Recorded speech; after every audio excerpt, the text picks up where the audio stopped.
Panginoon na aming Diyos, banal ka po at makapangyarihan sa lahat. Maraming salamat po. Pinarating niyo kami ng ligtas at payapa sa dakong ito. Ngayon po ay nagtitipon ang inyong mga anak upang maglakbay, Ama. Check it.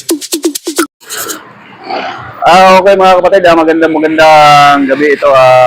Naghahanda kami o naghihintay kami sa ngayon. At ayan yung motor natin na gagamitin papunta ng Pangasinan. So, yun ang sa ngayon, talaga kung makikita ninyo, literal, kargado yan.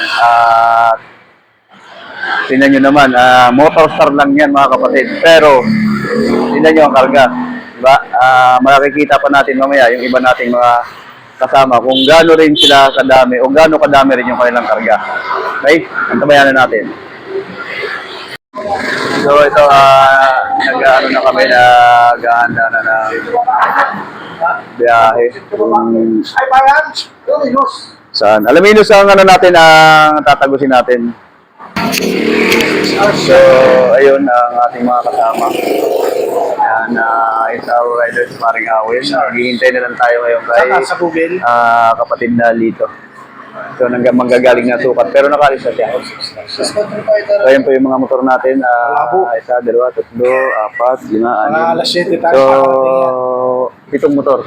Anim pala. Nauna na kasi iba namin kasama ron. Tapos mag-hintay pa kami doon sa Caloocan kay kapatid na Camilo. Yan, si kapatid Dero lang kami, Mr. Red, at kapatid Jerry naman. Kaya building. Yan din ang ating contact dun sa pupuntahan natin, kapatid niya dun.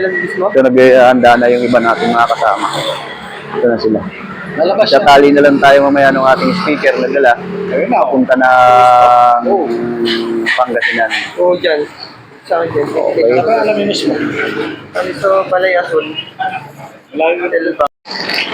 Panginoon na aming Diyos, banal ka po at makapangyarihan sa lahat.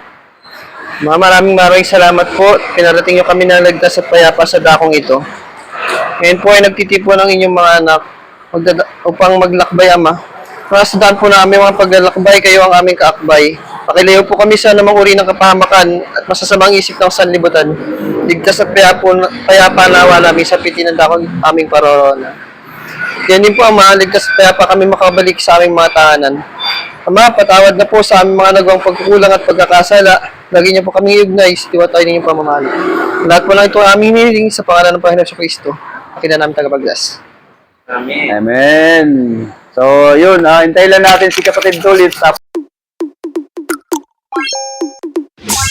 Check it.